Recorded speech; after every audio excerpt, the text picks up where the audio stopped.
Hello મારા વાલા ખેડૂત મિત્રો, સ્વાગત છે ફરી એક આપણી યુટ્યુબ ચેનલની અંદર। તો મારા વાલા ખેડૂત મિત્રો, સૌપ્રથમ તો ડીકે દલવાડીના બધાને રામ રામ અને જય સિદ્ધનાથ।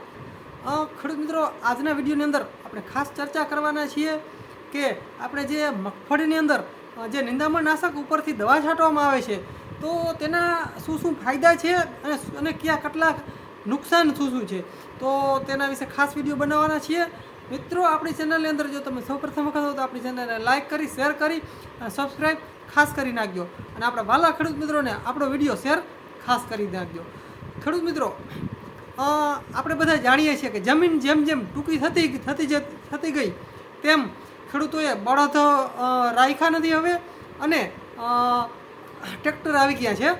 તો મિત્રો, એમાં અત્યારે શું થાય છે કે વધારે વરસાદને કારણે અને બળદ પણ ન હોય, જેથી કરીને જમીનની અંદર ટ્રેક્ટર છે તે ઘૂસી જતા હોય છે અને પૂરો નિંદામણ થતું ના હોય।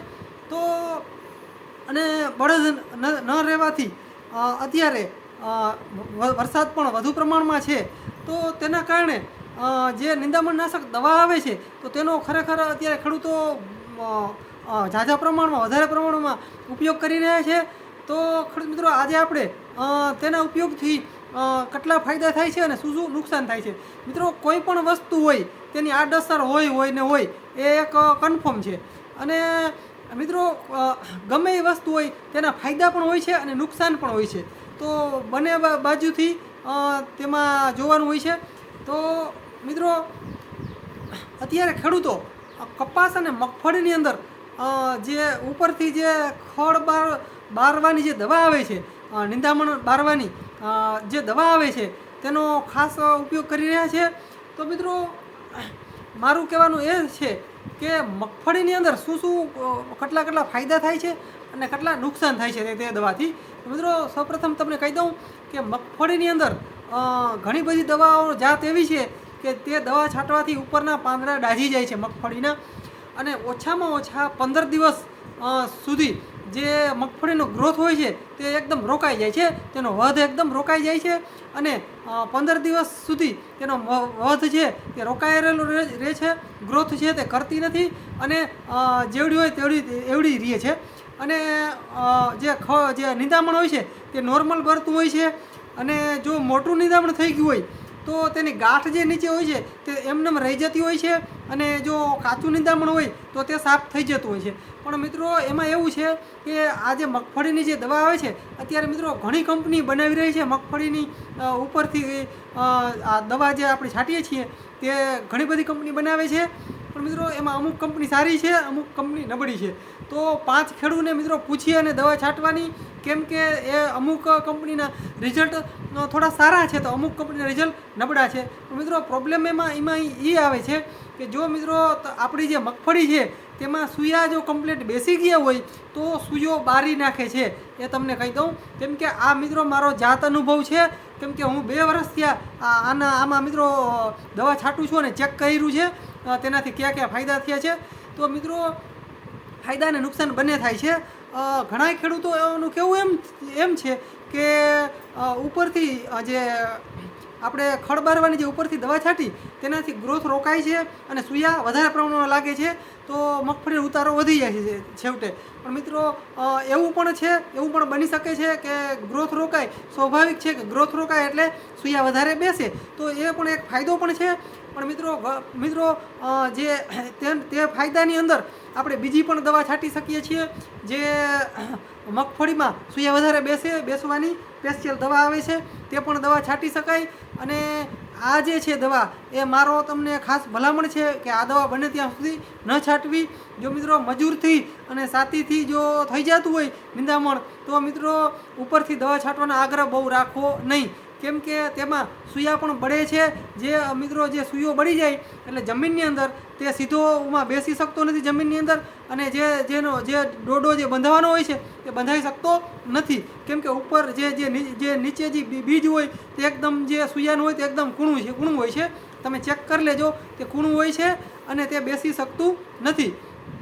તો તે એક પ્રોબ્લેમ આવે છે આ દવા છાંટવાથી અને ગ્રોથ એકદમ રોકાઈ જાય છે। પ્રોબ્લેમ મેન તો એ છે કે મગફળીનો ગ્રોથ એકદમ રોકાઈ જાય છે।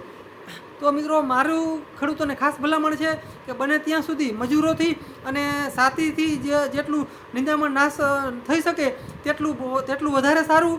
બાકી મિત્રો ઉપર જો મગફળી ઉપર જો ખડ જે આપણું બિયારણ છે જે ખડ છે એ ખરેખર બહુ વધારે પ્રમાણમાં વળી ગયું હોય માથે તો દવા છાંટવામાં વાંધો નથી. બાકી મિત્રો મીડિયમ જો હોય મીડિયમ જો આપણે ખડ હોય બરાબર તો એટલું બધી દવા છાંટવી નહીં, કેમ કે તેમાં નુકસાન પણ થઈ શકે છે. બીજી વસ્તુ મિત્રો, કપાસની અંદર ઘણા ખેડૂતો કપાસમાં જે નિંદામણ છે નિંદામણ નાશ કરવા માટે ઉપરથી દવા છંટકાવ કરતા હોય છે. તો મિત્રો તેમાં તમને ખાસ કહી દઉં કે કપાસની જેવી દવા છાંટશો તો કપાસ નોર્મલ પીરો પડે છે. ત્યારબાદ મિત્રો અમુક જે ખેડૂત છે તે ધોકળની દવા છાંટતા હોય છે. તો મિત્રો ધોકળની દવાનું પ્રોબ્લેમ એ આવે છે કે તે મૂળિયા સુધી ઉતરે છે અને કપાસને એકંદરે નુકસાન કરે છે અને તેનો જે ગ્રોથ છે તે રોકાઈ જાય છે. તો એ પણ એક પ્રોબ્લેમ છે.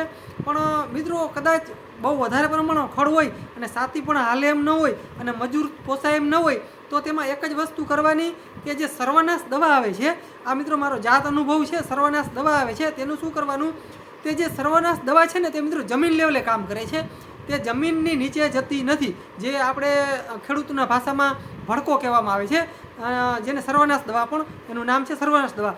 તો મિત્રો તે ઘણી બધી કંપની બનાવે છે તો તે કોઈ પણ એક સારું લઈ લેવાનું. પણ મિત્રો એમાં એક પ્રોબ્લેમ એ આવે છે કે જો પવન હોય વધારે ત્યારે છાંટવી નહીં દવા, કેમ કે પવન વધારે હોય તો ત્યારે તેનો જે જણ હોય છે તે આખા કપાસના દોડવામાં બધે ટૂંકમાં ઉડે છે. તો મિત્રો એક સર્વનાશનો એક એ પણ ફાયદો છે કે તમારો આખા કપાસમાં 10 પાંદડા છે કપાસમાં માની લ્યો, તો મિત્રો તેમાં 2 પાંદડામાં જો તમારી જે સર્વનાશ દવા ઉડી તો તે 2 જ પાંદડા દાઝશે અને જે બીજા 5-7 પાંદડા છે ને તે કપાસના તે બચી જશે. તો એમાં એક ફાયદો છે.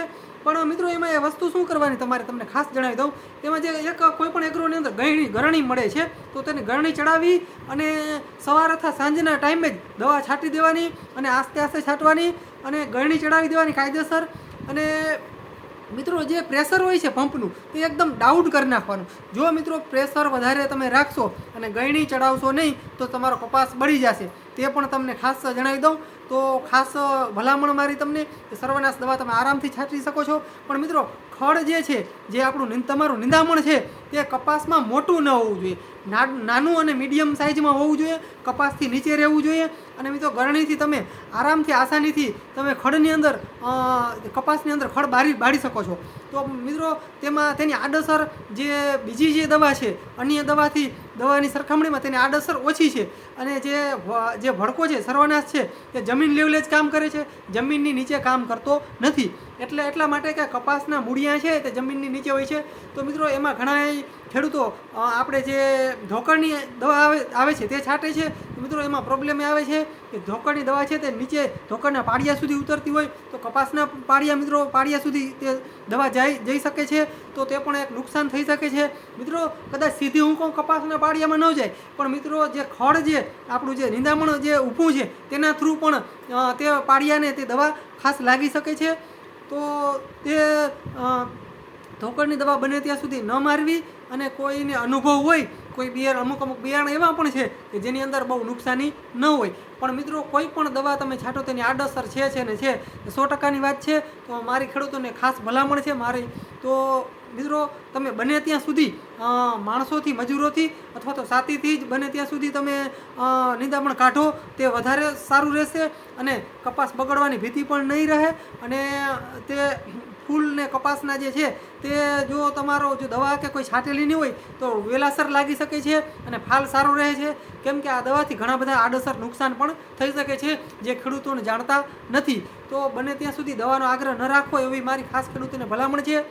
તો મિત્રો આજનો વિડીયોની અંદર બસ આટલું જ. મિત્રો આપણો વિડીયો સારો લાગ્યો હોય તો આપણો વિડીયોને લાઇક કરી શેર કરી અને સબસ્ક્રાઈબ ખાસ કરી નાખજો આપણી ચેનલ. અને આપણા વાલા ખેડૂત મિત્રોને આપણો વિડીયો શેર ખાસ કરી નાખજો. બસ મિત્રો જય હિન્દ મહાદેવર, જય સિદ્ધનાથ.